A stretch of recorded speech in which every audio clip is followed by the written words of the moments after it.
Welcome back to the channel. It's your boy Chef D, and I'm here to give you the winning ingredients for your best bets of NFL Week 8 we got going on this weekend. You know, this one is going to take a little time. You have to wait till the kind of pretty much the last minute just because of injury news and all the ins and outs. Maybe you have a lean one way, but you change your mind at the end of the week. That's why this one, the best bets video, is going to be coming at the end of the week. You know, probably late Saturday. Definitely not earlier than that because you have to be sure. And these are going to be some of my final thoughts. It might change at the end before I post my picks on Patreon. But before we get into that, don't forget to like, comment, and subscribe to the channel. And what I have for you right here, it's what you guys are missing. I don't want you guys to miss this stuff. Like, you shouldn't be missing opportunities like this one. UFC 267 was this morning. I posted the picks, and these are the results. All right, these are my results that I put through, and they won. So we went with Chimaev, Makhachev.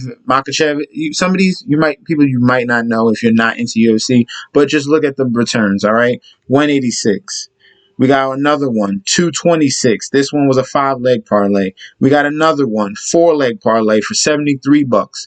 We got another one for $51. All right, 3-leg parlay. We got another one for a 3-leg parlay for $139, and we got another one earlier in the card, 3-leg parlay for $105. Okay, those are winning picks. All right, I don't want you to miss out.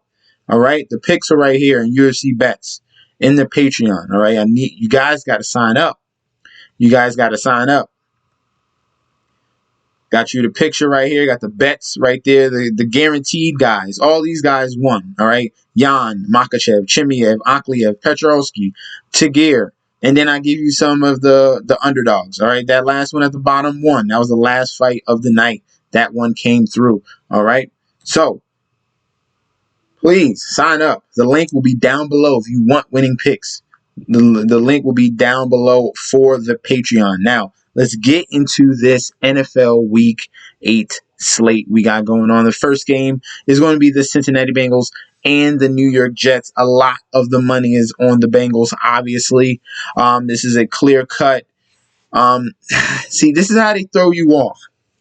The first 3 games are big blowout scenarios, with 2 elite teams and 1 upstart team. So this can be a situation, this can be a spot for the Bengals that it could be a little bit tricky for them. They came off a huge win. This is like their biggest win in I don't even know how long.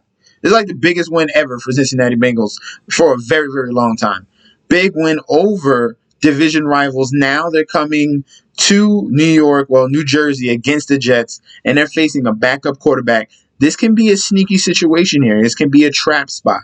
Just warning you. I wouldn't feel 100% confident just smashing in that spread of 11.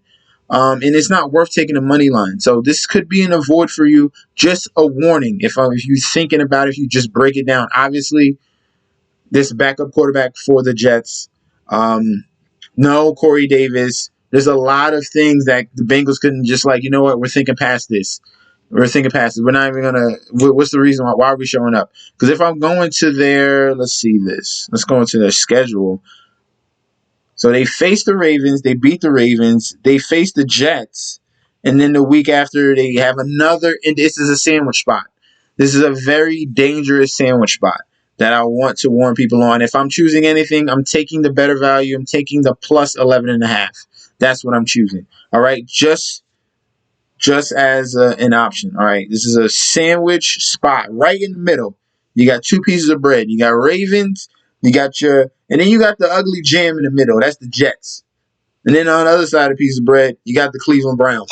It's a trap spot.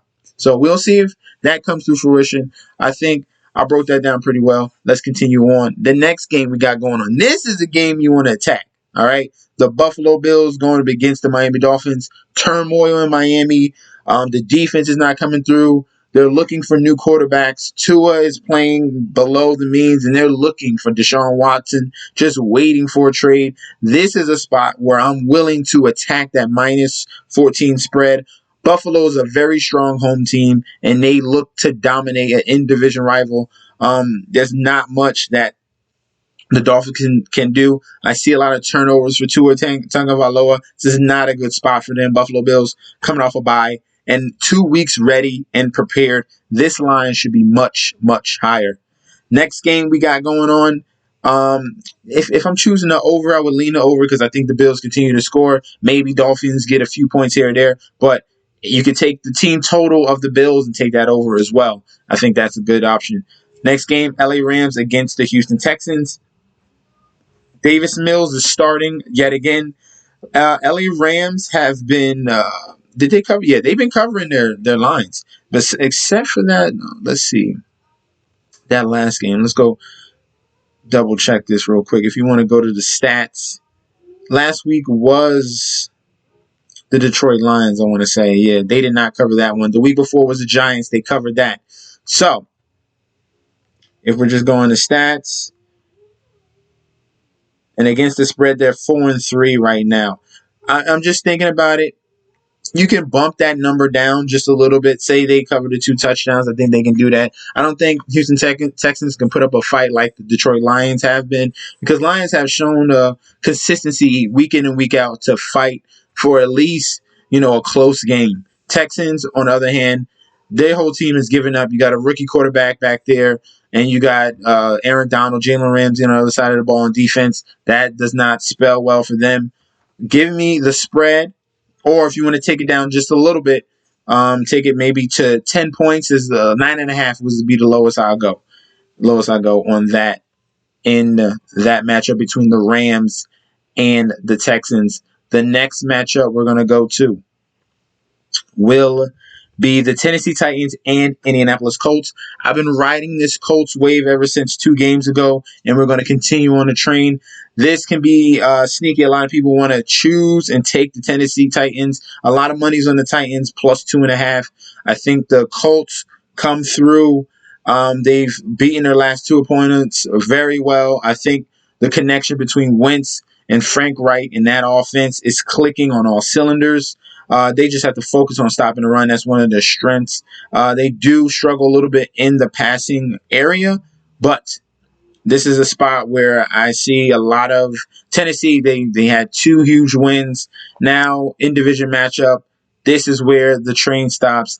I'm sticking with the money line of the Indianapolis Colts at minus 150. I like it right there. Philadelphia Eagles against the Detroit Lions. This is a spot where I don't think the Eagles will be down, where you usually get the Eagles in comeback mode in that fourth quarter.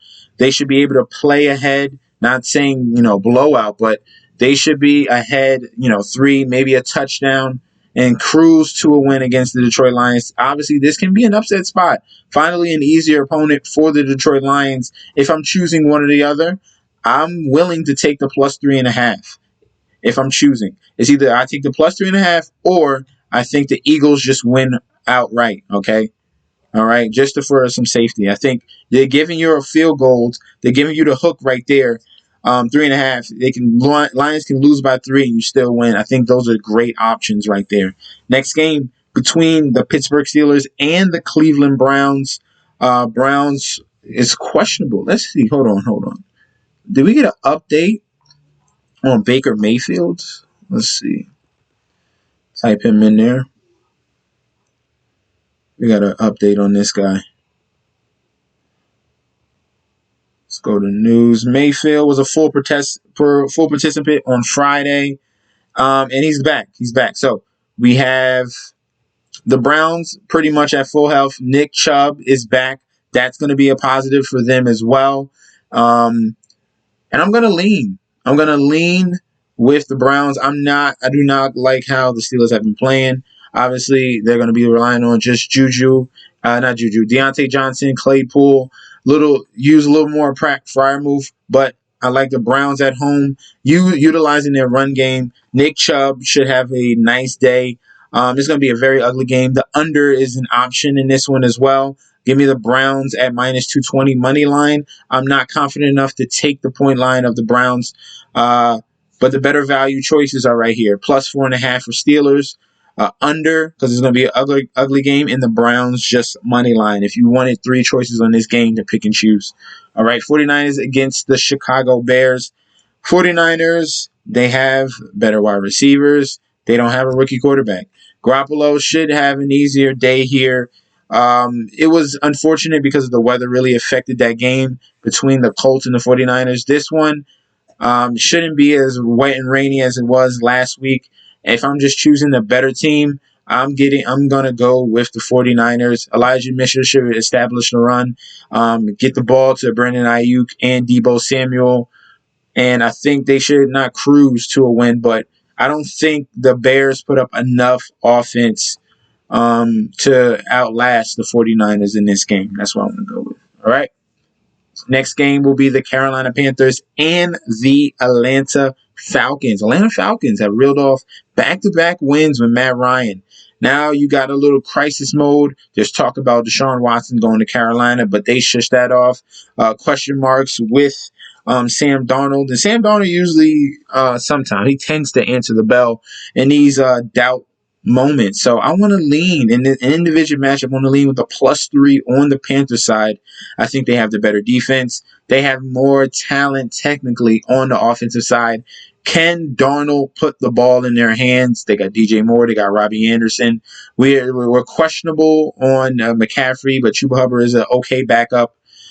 Those options there and the defense as well should do better. And they got Stephon Gilmore coming back. So give me the Carolina Panthers with the money line as well. If you're willing to take the risk, I'm going all in. Give me the +135 over the Atlanta Falcons. Next game we'll go with is the New England Patriots and the LA Chargers. Chargers off a bye, off a horrendous loss against the Ravens, and now going up against the Patriots. Patriots had a nice, easy win at home against the Jets. Now they go across country all the way to the West Coast. This is not a good spot. And you had preparation for the Chargers. You'll see how the rookie coach of the Chargers bounces back from a loss and how they bounce back with opportunity to break down their opponent on the bye. Now, give me the Chargers at -210. If you're willing to take, I think the Chargers can win by a touchdown. But if you're willing to take, these are the two options I would go with. I like the over as well. Okay, I think the Patriots are going to have to keep up pace with the Chargers. There's not that defense on the other side of the Patriots there's too many weapons for the Chargers. Eckler, Mike Williams, Keenan Allen. You can't really key on one person, and Justin Herbert has excelled against the blitz this year. All right. Next game we got is the Jacksonville Jaguars coming off a big win against the Seattle Seahawks, the 12-man in Seattle. We have a rookie quarterback coming all the way back from London. Now, I think they snap back into reality, and we're going to take Geno Smith. And I think the Seahawks rely on the running game and defense. Alice Collins is there. Rashad Penny is there. I think they rely on that and then use the play action to get the ball to DK Metcalf, to get the ball to Tyler Lockett, utilize Gerald Everett. And then the Seattle Seahawks in that defense can probably rein in on the Jacksonville Jaguars. I like the Seahawks at home in this game. All right, next game we have an in-division matchup. This could be a sneaky spot for the Saints against the Tampa Bay Buccaneers. I know a lot of people are just going to smash this. I really, really love Buccaneers if they were home. Saints, on the other hand, this can be a revenge narrative for Jameis Winston going up against his former team. He wants to put a stick in him. He's getting healthy wide receivers back. He has Traquan Smith to go along with Marquez Callaway, to go along with Alvin Kamara. And this is a definite over. Give me the over 48.5. And then also give me the cover of the Saints. And if you're willing to go all in, give me the Saints money line. I think they shocked the world against the Buccaneers, give them a loss. All right. Next game we have is the Washington football team going up against the Denver Broncos. This one is a coin toss. Can Washington get their defense and allow pressure on Teddy Bridgewater, force him to make some mistakes? And then Denver, Teddy Bridgewater, he has some healthy wide receivers now. Cortland Sutton, and now Jerry Jeudy is back. Okay, they got a two-headed monster with the running backs. I think that's a little bit too much for Washington football team. Taylor Heineke making a lot of mistakes. So I'm going to take, if anything, give me the money line on the Broncos. I'm not willing to take a field goal because this could be a close game, and they're giving you 3.5. If I'm choosing one, I'm going below that. Give me the 2.5 if I want to bump that down. Give me, if I'm choosing the other way, I would choose that right there, the plus 3.5. But give me safety. I think the Broncos can get a W. All right. And then the Sunday night football game is the Dallas Cowboys against the Minnesota Vikings. We are waiting on news for Dak Prescott. That hinges on this game hugely. Even if he was in, I was going to take the Minnesota Vikings. They have a top 5 defense to go with a nice running game and 2 elite wide receivers in Justin Jefferson and Adam Thielen. Cowboys, this is a situation off the bye. You have a questionable on your quarterback. It's looking more like doubtful. If he is out, then we're all in, going heavy on the Vikings. If he is in, I'm still leaning the Vikings just because they have a very good two-headed monster on both sides of the ball, okay? You got the solid defense that ranks top 5 in almost every category, and you got Dalvin Cook, and they have the wide receivers to compete with the Dallas Cowboys offense as well. I think they hit a little bump in the road, but bounce back next week. Give me the Minnesota Vikings. And then last but not least, we have the New York Giants against the Kansas City Chiefs.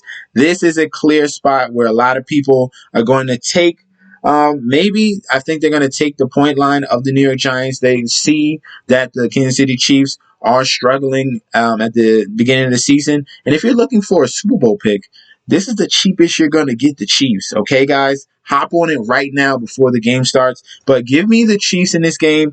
I'm not willing to take the money line. It's minus 510. If you want to do if you want to have them in a piece of a parlay, because definitely they're going to win, yes, put them in there.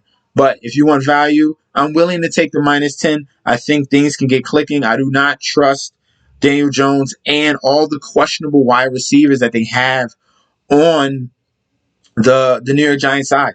No Galladay, no Saquon Barkley.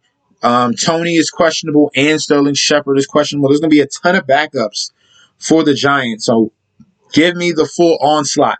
Minus 10 on the Chiefs. Give me the over and give me the money line as well. All right. And that will be our video for our NFL best bets that we have for week 8. Thank you guys for tuning in. Don't forget to like, comment, and subscribe to the channel.